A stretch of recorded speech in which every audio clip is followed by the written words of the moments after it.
Sign this check over to your brother, or you are not walking out of here. My mother didn't wish me a happy birthday.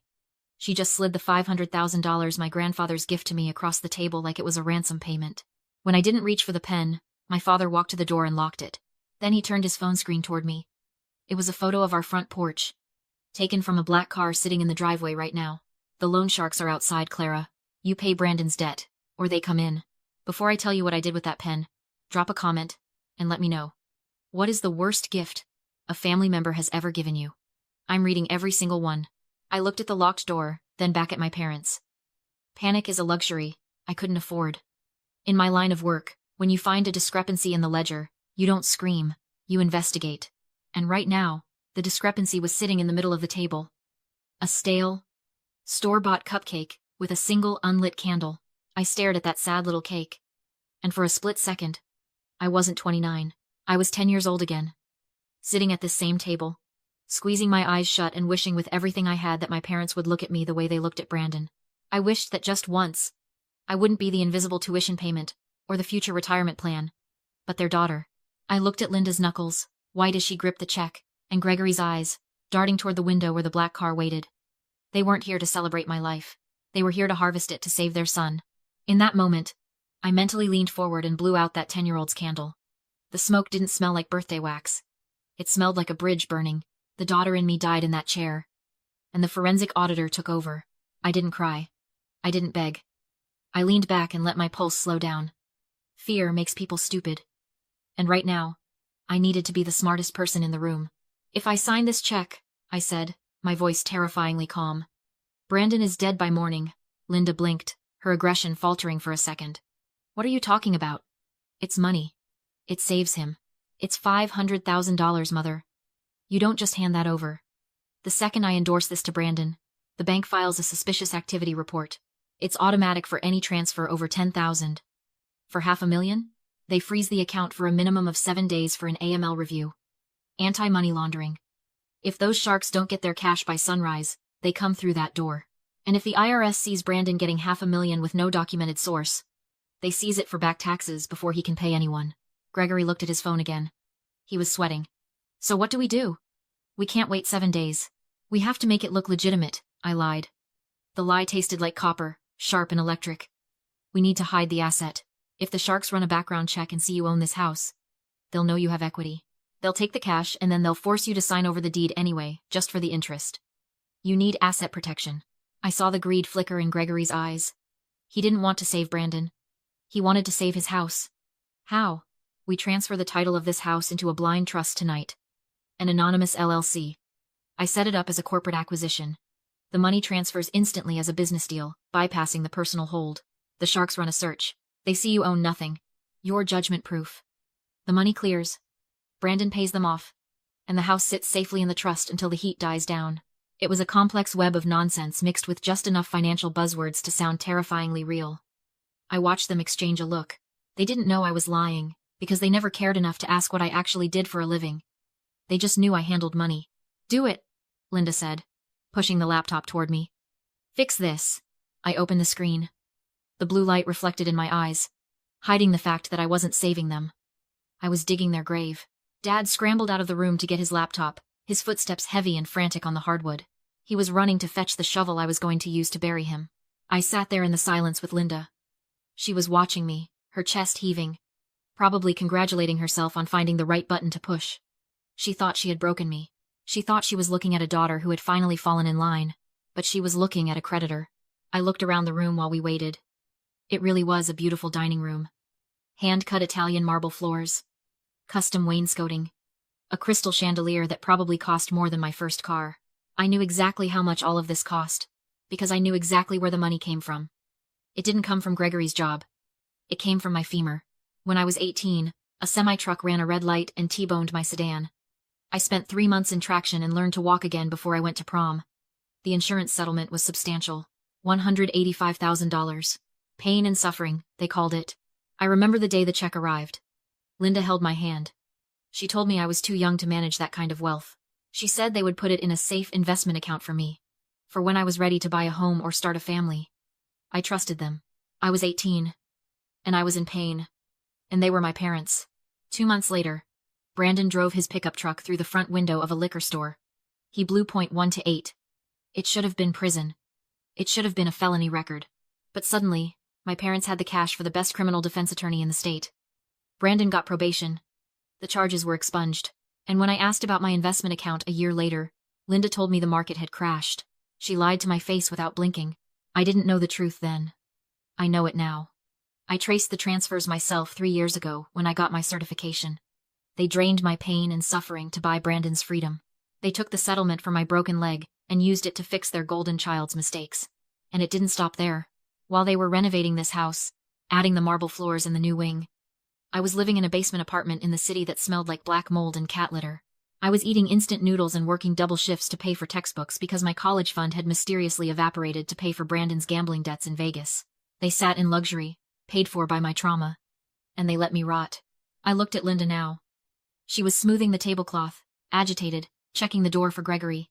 She had no idea that every luxury in this room, every asset she was terrified of losing to the loan sharks, was already paid for by me. Taking this house wasn't theft. It wasn't a scam. It was a reimbursement. I was just collecting on a debt that had been accruing interest for 11 years. "You're doing the right thing, Clara," Linda said, mistaking my silence for contemplation. "Family helps family." "I know," I said. My voice was steady. "That's exactly what I'm doing." I was helping the only family member who mattered anymore. Me. Gregory came back into the room, clutching his laptop to his chest like a shield. He set it down on the table, pushing aside a centerpiece of dried flowers that had probably cost $500. He opened the lid, his eyes darting from the screen to the window, where the imaginary black car was waiting. He typed in his password Brandon88, of course, and stared at the digital transfer portal I'd pulled up. His finger hovered over the trackpad. He was sweating. A bead of perspiration rolled down his temple and caught in his collar. "I don't know, Linda," he muttered, his voice cracking. "Transferring the deed. This feels extreme. What if the trust doesn't release it back? We need a lawyer to look at this." "We don't have time for lawyers, Gregory," Linda hissed. "Look at the time. Look at the window." I know. But he looked at me, suspicion finally cutting through his panic. "Why are you helping us, Clara? You never help. You hoard every cent you make. Why the sudden change of heart?" He was weak, but he wasn't entirely stupid. He sensed the trap, even if he couldn't see the teeth. I opened my mouth to spin another layer of financial jargon, to talk about equity shielding and emergency liquidity. But Linda didn't let me speak. She snapped.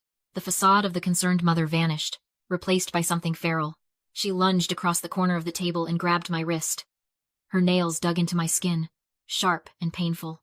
"She's helping because she doesn't have a choice," Linda spat, her face inches from mine.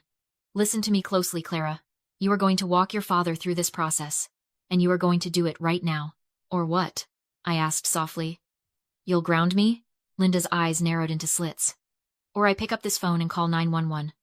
I tell them my daughter is in the middle of a psychotic break. I tell them you're threatening self-harm. I tell them about the antidepressants you took in college. I tell them you're unstable, dangerous, and unable to care for yourself." The room seemed to drop 10 degrees. "You wouldn't," I said. "But I knew she would. I will file for an emergency conservatorship by morning," she whispered, the words sliding out like venom.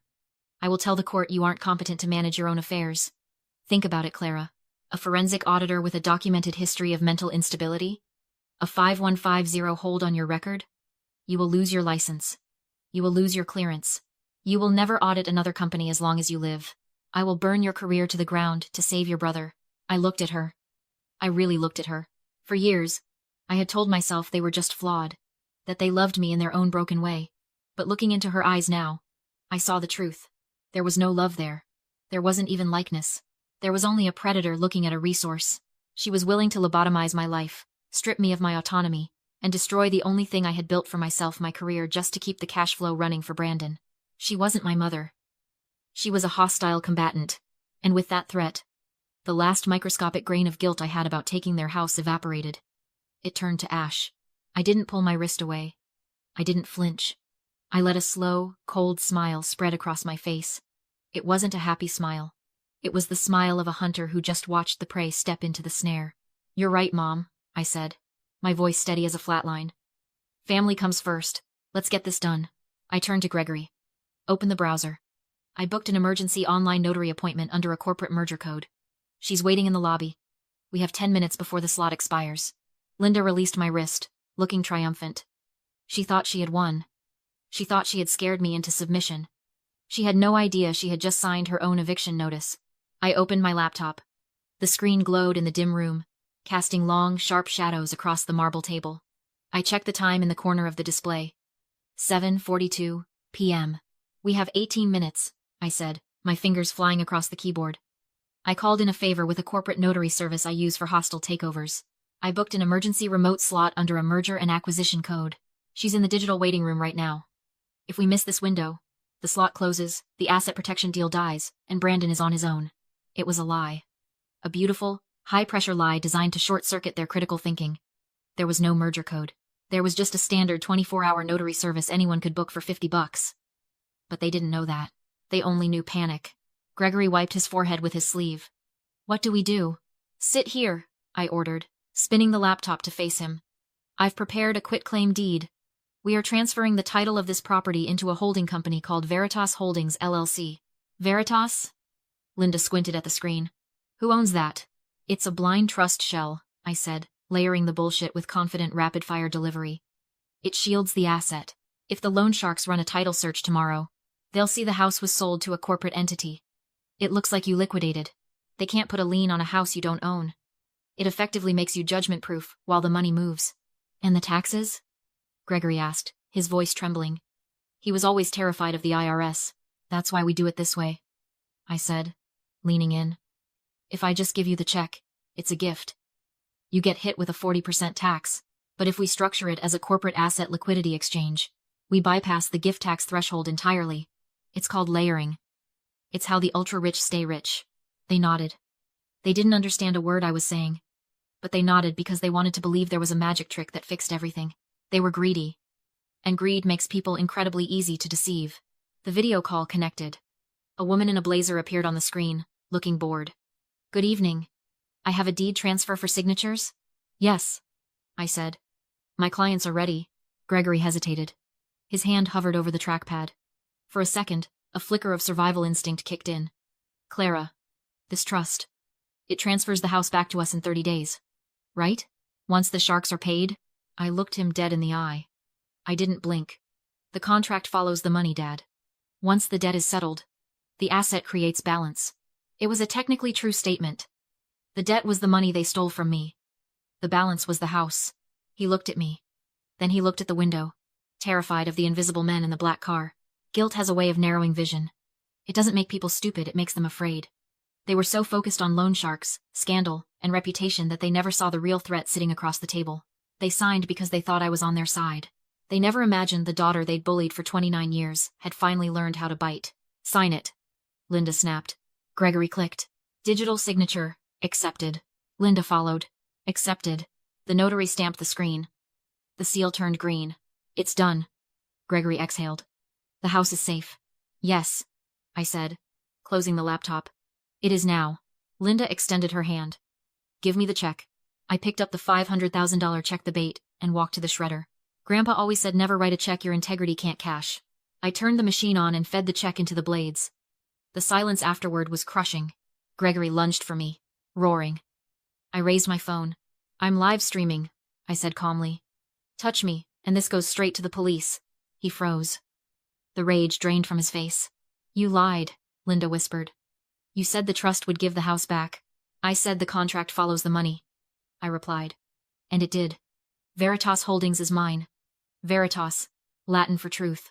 I explained what they already knew. The house now repaid the money they'd stolen from my settlement. Plus interest. The debt was settled. We'll sue you, Gregory shouted. Please do, I said. Explain to a judge how you signed a quitclaim deed to hide assets and evade taxes. Silence. You can fight the eviction, I continued. Hand on the door. Or you can be out by noon tomorrow. Otherwise, the forensic audit goes to the IRS and the DA. I left them there small, trapped, terrified. At 2:14 a.m., my phone alerted me. Motion detected. Brandon was breaking into my old apartment with a tire iron, hunting cash that wasn't there. Smile, I said through the app. You're on the cloud. I sent him on a pointless task. He was still clawing at an empty vent when the police arrived. 30 days later, my parents live in a motel. The house is sold. The money is secure. Grandpa slid a new check across the desk. $500,000. For your own firm. This time. My hand didn't shake. I burned the bridge so the demons couldn't follow.